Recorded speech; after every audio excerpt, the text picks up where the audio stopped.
Navneet Kaur, and August 2nd, 2014. I was 18. I was in pre-med, and my exams were scheduled to happen. But right after we got the news, the first thing I heard was that the exams had been postponed without any further announcement. So it was, nobody knew for how long. I was in Chandigarh and doing my pre-med, so Punjab University made that announcement, and without any further notice. And my dad was in the army, and he was posted in Modi Nagar at that time. So with my mother and I, both of us just packed our stuff and said, since it's without a deadline, we'll just go visit my father, and then we'll decide when we need to come back, which would be subject to when the exams were declared now to happen. So that's what we did. By Vaheguruji's grace, not directly, none of our blood relations were affected by it, but surely there were news about my Masi and my Pua. They were in Delhi, and we would get occasional updates. The telephones, we did not have one in our house at that time, but we knew that there was a lot of fright and damage that we would keep hearing about, and we were all just concerned about them. But as I mentioned earlier, nobody was directly affected, no family loss per se. It's funny, as I mentioned, I was in pre-med at that time, and selfishly at that age group, it was all about me and my school and the exams that I was supposed to take. And I had applied to, my dad, as I mentioned, was in the army, so we were eligible only to apply for the national level exams. So none of those exams I was able to take because I had not taken the pre-qualifiers, which was my pre-med exam. So Dad was in Modi Nagar, and when we went there, my mom and I, Papa came to receive us, and we took the rickshaw back home. But the very weird thing that happened and stuck with me, and kind of also gave me an indication of the gravity of the whole situation, where because Dad has at the star, some kids and some children on the street saw him and says, "Oh, dekho bhindran wala aa gaya, wo dekho bhindran wala aa gaya," and kind of were ready to shout and collect people. But then I guess because we just lay low about it, nothing really followed up on that either.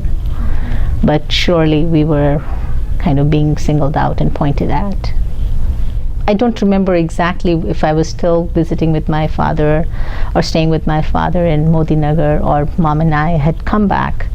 That I do not have a clear recollection about, but my brother was visiting with my Chachaji in Asansol, West Bengal, and he was helping out and doing kind of an internship with them, and he was on one of the business trips, and we did not get any information about it till much later, because Chachaji thought we would just be worried and not be really able to help.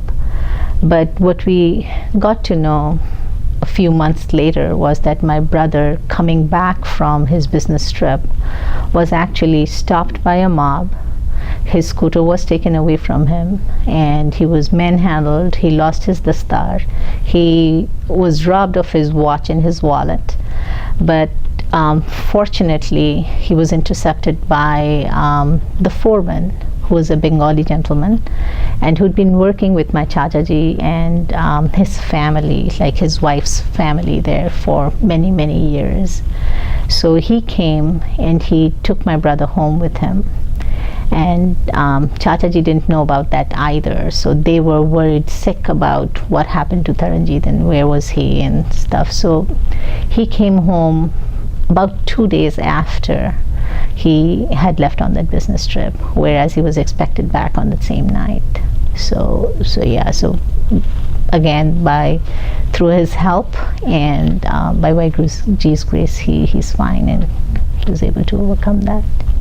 Again, as I mentioned, it was much later that I got to know about this, and to be very frank, nothing happened in our immediate neighborhood or my immediate family.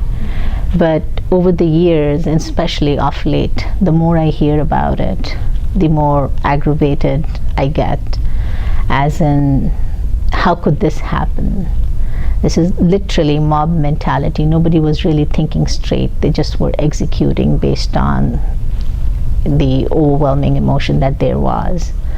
So it's not so much than what I'm feeling increasingly. The more I learn about it, the more I hear about it, read about it, that I feel more and more aggravated about the whole situation. Not in its entire detail, or at least I should say not as much as I've learned about it.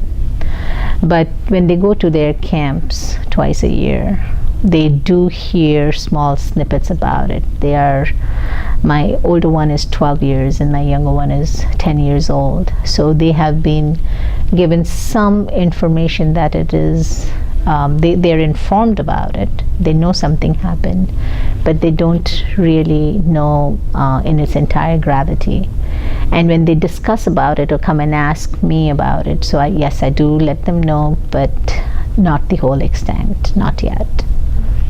Just make an effort. I can cheat. Feed off of the symposium that I was witness to, that our youth, who's slightly older, a few years, almost a decade older than mine, my own children, that the route that they're thinking about undertaking, the steps that in their very own small ways they are taking, might bring a change where even if they can't reverse things that had happened then by getting individuals, the perpetrators, to be punished for it, at least make an effort to learn from history and not have that repeat itself. So put organizations in place, raise awareness so that this does not repeat itself.